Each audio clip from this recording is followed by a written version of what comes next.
अब तक आपने सुना कि कावेरी जी अपनी तीनों बेटियों ईशा, मोहिनी और सुहाना की शादी 3 घर जमाई लड़कों के साथ करवा देती है।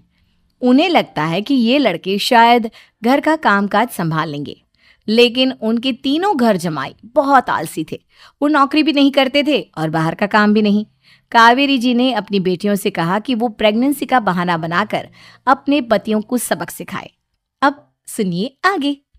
मम्मी, आपने जैसा कहा था हमने वैसा ही किया, लेकिन देखिए ना, विवेक का हाल तो वैसा का वैसा ही है। घर में ना सुबह का नाश्ता बनता है और ना खाना। नौकरी पर जाने की बात करूं तो खाने को दौड़ते हैं मुझे। हाँ मम्मी, मैंने भी सुमित को कितनी बार कहा कि अगर नौकरी नहीं करनी तो कोई छोटी सी दुकान ही खोल लो। घर का खर्चा कैसे चलेगा? देखो दोपहर के 12 बजने आए और जनाब अभी तक सो रहे हैं। हाँ मम्मी, ईशा और सुहाना ठीक कहती हैं। अविनाश का भी यही हाल है।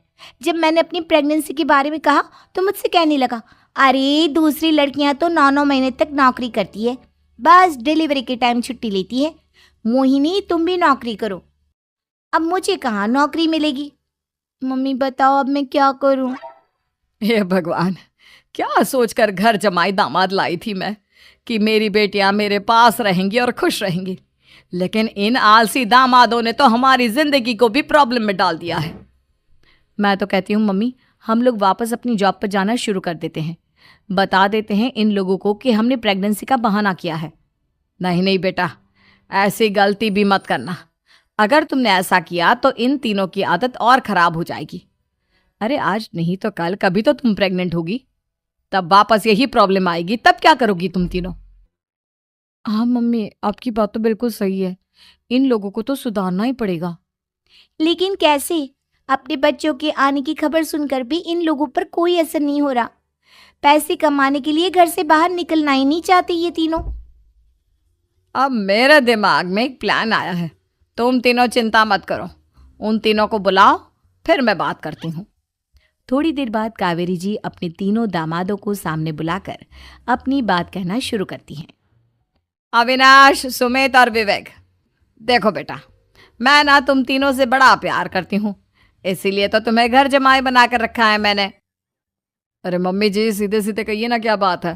प्यार तो हम भी आपको बहुत करते हैं। अरे मम्मी जी, आपकी इज्जत भी बहुत करते हैं। अरे भाई, आपके जैसी सास और कमाने वाली बीवी सबको मिलती है क्या? हाँ मम्मी, विवेक और सुमित ठीक कह रहे हैं। आपकी बेटी से शादी करके मेरी तो जिंदगी ही अच्छी हो गई है। जानती हूँ मैं, और ये भी जानती हूँ कि तुम तीनों अपने अपनी बीवियों से बहुत प्यार करते हो। बेटा, बात ऐसी है कि हमारे कुल गुरु ने कहा है कि प्रेग्नेंट होने के बाद मेरी तीनों बेटियां शुरू के 4 महीने हमारे गांव में जाकर रहेगी, जहां मेरे चाचा जी रहते हैं। अरे लेकिन क्यों मम्मी, गांव में जाकर रहने की क्या जरूरत है इन तीनों को? वो क्या है ना बेटा, हमारे परिवार को एक श्राप है।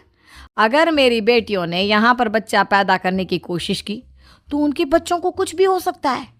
इसलिए अब से लेकर 4 महीने पूरे होने तक इन्हें गांव वाले घर में रहना पड़ेगा। हाँ, तो इसमें प्रॉब्लम क्या है मम्मी जी? हम भी वहाँ जाकर रहेंगे, पिकनिक मनाएंगे। अरे भाई, बीवी जहाँ हम भी वहाँ। हाँ यार, आइडिया तो बहुत अच्छा है। शहर की जिंदगी में रह रहकर परेशान हो चुके हैं, अब कुछ दिन गांव में बिताएंगे। तुम लोग समझने की कोशिश क्यों नहीं करते? तुम में से कोई भी वहां नहीं जा सकता, और मैं यहाँ रहूंगी ना तुम तीनों के साथ। 4 महीने की तो बात है, उसके बाद ये तीनों ही लौट कर आ जाएंगी। ठीक है मम्मी जी, अब हमारे बच्चों का सवाल है तो ये तो करना ही पड़ेगा। कावेरी अपनी तीनों बेटियों को कुछ दिन के लिए घर से बाहर कहीं दूसरे शहर में रहने के लिए भेज देती है। कुछ दिनों के बाद, अरे मम्मी जी, बहुत दिन से पिज्ज़ा नहीं खाया, मंगवाइए ना। क्या बताऊं बेटा, पहले तो बेटियां खर्चा दे देती थी क्योंकि उनकी नौकरी थी, लेकिन अब तो मेरे पास पैसे ही नहीं बचे। थोड़े बहुत पैसे हैं जो बच्चों की डिलीवरी में काम आएंगे। लेकिन मम्मी जी, आपकी बेटियों को वापस आने में तो अभी बहुत वक्त बाकी है। वही सोच सोच कर परेशान हो रही हूँ। सोच रही हूँ कल से दूध भी बंद करवा देती हूँ। अब दूध वाले को देने के लिए पैसे भी तो नहीं है ना। अरे नहीं नहीं मम्मी जी, अगर दूध भी बंद करवा दोगी तो मुझे चाय कहाँ से मिलेगी? और चाय के बिना मैं तो मर ही जाऊंगा। क्या करूं बेटा, इसके अलावा हमारे पास कोई ऑप्शन नहीं है। मेरे पास पैसे ही नहीं बचे। इस तरह कावेरी जी धीरे धीरे अपने तीनों दामादों को पैसे देना बंद कर देती हैं और घर में खाने पीने की चीजें लाना भी बंद कर देती है। अब वो तीनों बुरी तरह से परेशान होने लगे थे और इसलिए एक दिन तीनों प्लान करके घर से बाहर निकलते हैं और बाजार में जाने के बाद, यार अच्छा खाना खाए हुए कितने दिन हो गए, पता नहीं कब अच्छा खाना मिलेगा। हमारी बीवियों के जाने के बाद तो हमारी हालत भिखारियों जैसी हो गई है यार। कुछ भी हो, मुझे तो आज पिज्जा खाना ही खाना है। जेब में 1 रुपया नहीं और पिज्जा खाएगा, कहाँ से आएंगे पैसे? अरे देख वहाँ सामने बोर्ड पर क्या लिखा हुआ है, कंप्यूटर पर काम करने के लिए एक आदमी की आवश्यकता है। भाई मैं तो जा रहा हूँ, काम करूँगा और शाम तक पैसे लाकर आराम से पिज्ज़ा खाऊंगा। जा जा, तुझे कोई काम नहीं देने वाला, हम तो घर जा रहे हैं। चल भाई सुमित। सुमित और अविनाश वहाँ से चले जाते हैं और विवेक उस कंप्यूटर शॉप पर सारा दिन काम करके 5,000 रुपये कमा कर घर लौट कर आता है और अपने खाने के लिए अच्छी अच्छी चीज़ें भी लेकर आता है। ये देखकर विवेक और सुमित के दिल में भी कुछ पैसे कमाने की इच्छा जागती है। अरे सुबह सुबह कहाँ चल दी है तुम? मम्मी जी एक बहुत अच्छी जगह मिली है, कंप्यूटर पर काम करने के 5,000 मिले थे कल मुझे। अगर रोज़ काम करूँगा तो पूरे 40,000 की तनख्वाह। अरे वाह, ये तो बहुत अच्छी बात है दामाद जी, आपको जाना ही चाहिए। सुमित और अविनाश विवेक को इस तरह तरक्की करते देखकर परेशान हो जाते हैं और वो दोनों भी काम की तलाश में निकल पड़ते हैं। धीरे धीरे उन दोनों को भी काम मिल जाता है। अब कावेरी के तीनों दामाद छोटी मोटी नौकरी करके अच्छा पैसा कमाने लगे थे। एक दिन कावेरी उन्हें अपने पास बुलाती है। अरे वाह, विवेक 40,000 कमा लेता है, अविनाश 60,000 और सुमित तुम भी 40,000 के आसपास कमा ही लेते हो। कुल मिलाकर तुम अच्छे खासे पैसे कमा रहे हो बेटा। हाँ मम्मी जी, बहुत मज़ा आता है जब महीने के एंड में मोटी रकम हाथ में आती है। पूछिए मत मम्मी जी, घर में रहकर रोटी बना बना कर और तो जैसा महसूस होने लगा था मुझे तो। हाँ बेटा, तुम तीनों की बात तो बिल्कुल ठीक है। और जानते हो, अब तुम तीनों की पत्नियां भी वापस लौट कर आने वाली है।